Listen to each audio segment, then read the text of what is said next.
Good morning, I'm Craig DeGrelli. It's Friday, February 28th, 2025, and these are your unbiased updates. Key meeting, Ukraine's President Zelenskyy comes to Washington to sit down with President Trump. How mineral rights will be a key topic, and what we've learned about a possible peacekeeping force after the Ukraine-Russia war is over. And the investigation deepens into the death of actor Gene Hackman and his wife in New Mexico. What the Sheriff's Department has ruled out at this point, and what's next. From the Straight Arrow News Studio, bringing the stories that matter to you from across the United States and around the world, these are today's Unbiased Updates. As he looks to fulfill a campaign promise to end the war between Russia and Ukraine, President Donald Trump is set to meet with Ukrainian President Zelenskyy at the White House today. The two leaders are to sign a deal that would give the United States access to Ukraine's rare earth minerals, such as graphite, lithium, titanium, and uranium, in exchange for continued support, which the United States has provided since Russia's invasion in 2022. President Trump has described the agreement as a breakthrough deal that would reimburse U.S. taxpayers for billions of dollars of support and help Ukraine rebuild once the war comes to an end. Although the agreement, which is seen as a key step toward ending the three-year war, references the importance of Ukraine's security, it leaves that to a separate aspect, which has not been finalized. President Trump has yet to make any guarantees for Ukraine's security. During a press conference yesterday with British Prime Minister Starmer after their meeting to discuss ending the war in Ukraine, the president said despite European support, Ukraine's demands for the future are not likely to be met. Europeans want Ukraine to be part of NATO as part of this deal. Are you willing to budge on that at all, or is it a firm? Well, I could be very nice and say, oh, well, we'll work to it. Look, it's not going to happen. It's just not going to happen. And then the other question you ask is about the land. Will you get your land back? Well, they've fought long and hard on the land, and you and I will be discussing that, and we're going to certainly try and get as much as we can back. But on the NATO, it's just not, that's not going to happen. Yeah. Meantime, Starmer and French President Emmanuel Macron, who met with President Trump in Washington earlier this week, have both agreed that if a truce can be reached between Ukraine and Russia, they will send troops from their countries to Ukraine on a peacekeeping mission to try to ensure that fighting does not flare up again. As of now, it's very unlikely American troops would take part in that peacekeeping effort. A federal judge has put a stop to the Trump administration's mass firings of federal probationary employees for now. In his ruling Thursday, U.S. District Judge William Alsup said the firings were likely against the law and ordered the Office of Personnel Management to tell certain federal agencies it had no authority to order the firings of probationary employees, including the Department of Defense. The Trump administration has already fired thousands of probationary government employees. Those are workers who have been on the job for less than a year and have little protection. Government lawyers have agreed OPM has no authority to lay off employees of other agencies, but say OPM only asked agencies to review and determine whether probationary employees were fit for continued employment. This comes as the latest round of federal government layoffs hit the National Oceanic and Atmospheric Administration. Straight Arrow News reporter Lauren Taylor has details. Hundreds of National Oceanic and Atmospheric Administration employees are getting a pink slip, according to multiple news agencies. It's a part of President Trump and the Department of Government Efficiency's promise to downsize the federal workforce. NOAA is a federal agency that focuses on climate, weather, oceans, and coastal resources.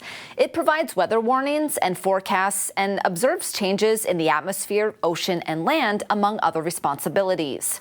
Nearly 900 NOAA employees are being laid off, equal to about 5% of the agency's staff, according to an inside source who spoke to CBS News.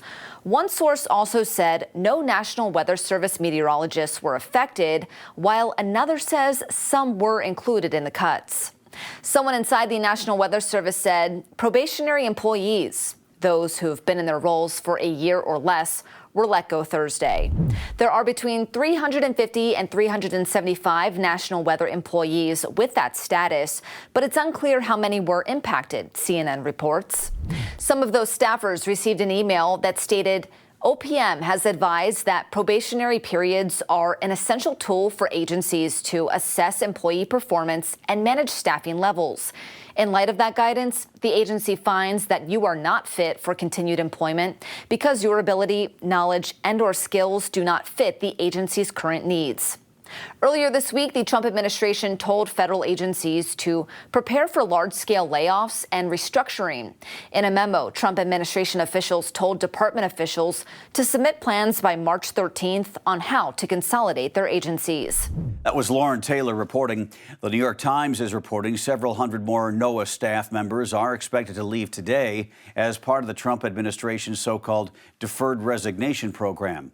On top of the layoffs, the administration is expected to cancel contracts of workers affiliated with NOAA, which could reduce the agency by as many as 2,500 personnel. U.S. Attorney General Pam Bondi is demanding the FBI turn over more documents related to the high-profile Jeffrey Epstein sex trafficking case, accusing the FBI of withholding thousands of files. She's calling on newly confirmed FBI Director Kash Patel to root them out. In a letter to Patel yesterday, Bondi said the Bureau had reassured her the documents she received were the full package of information.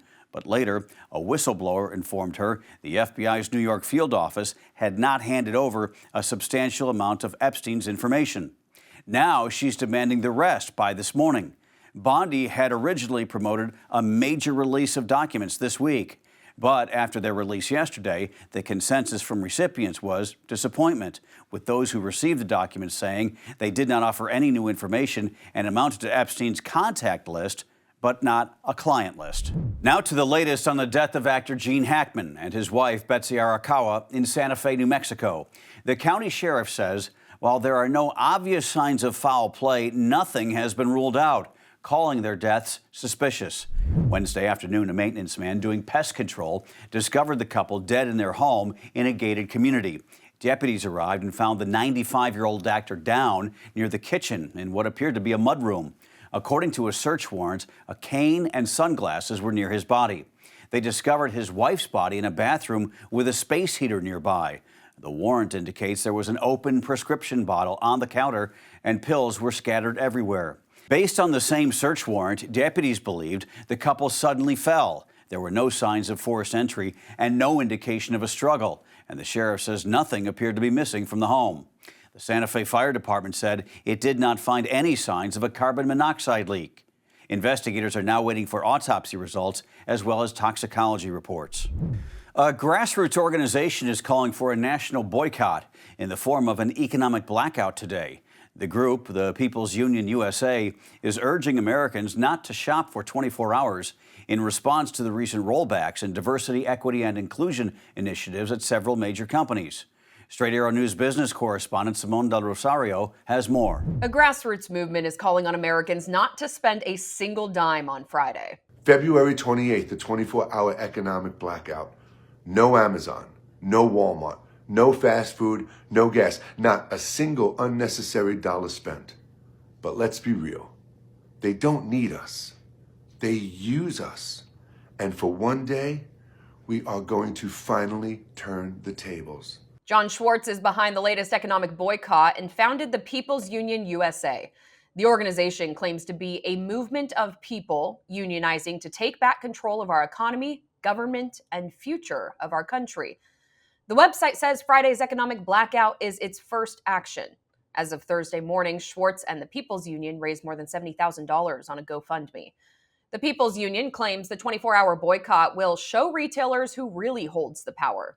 For our entire lives, they have told us we have no choice, that this is just how things are, that we have to accept these insane prices, the corporate greed, the billionaire tax breaks, all while we struggle just to get by.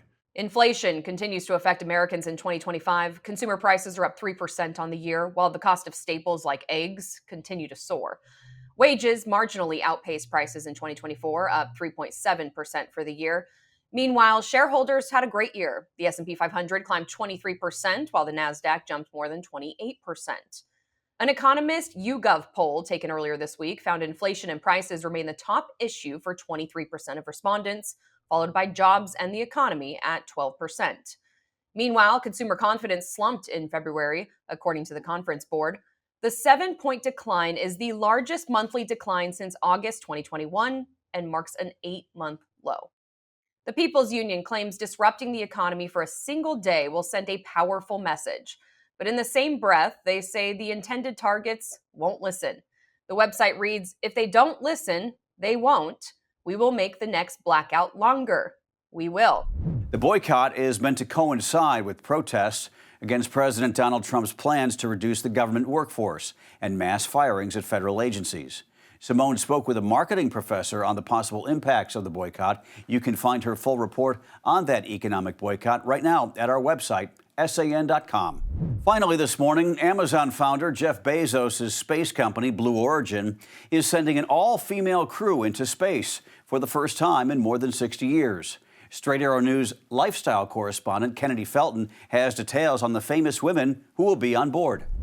What do a pop star, a renowned journalist, a tech billionaire's fiance, and a pioneering aerospace engineer all have in common? They're about to make history aboard Blue Origin's upcoming all-female flight to space. This spring, Katy Perry, Gayle King, and Aisha Bowe will lift off aboard Blue Origin's fully autonomous Shepard rocket. They'll be joined by Blue Origin owner and Amazon founder Jeff Bezos' fiance, Lauren Sanchez, as well as research scientist Amanda Nguyen and film producer Carrie Ann Flynn. In a 2023 Wall Street Journal interview, Sanchez, who is also a helicopter pilot and former TV journalist, first revealed her excitement about leading an all-female space mission, a dream now becoming a reality, saying it's going to be women who are making a difference in the world and who are impactful and have a message to send. What better person to bring than a close friend? Sanchez and Perry have been spotted on multiple occasions,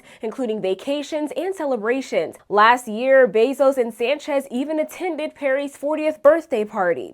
Thursday, Perry wrote in an Instagram post she hopes to show all of the youngest and most vulnerable among us to reach for the stars, literally and figuratively. I'm very, very, very scared. And Gayle King announced her place on the mission Thursday morning, not holding back about her fears. She says she's afraid of roller coasters and flying, but she's pushing herself out of her comfort zone for this once-in-a-lifetime experience. For Aisha Bowe, this journey has been years in the making. The former NASA rocket scientist has known about her spot on the crew since 2023, and now she's preparing for her first ever trip to space. This all-woman Blue Origin space flight is scheduled to take off this spring, making it the first all-woman crewed mission since 1963.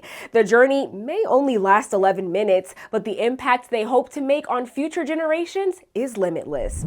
That was Kennedy Felton reporting. The mission will be the 11th human flight for Blue Origin's new Shepard program and its 31st in its history. Maybe they can play some Katy Perry music on the way up, like Baby, You're a Firework. Those are your unbiased updates for this Friday. We'll see you back here on Monday. For all of us here at Straight Arrow News, I'm Craig DeGrelli. Have a great day.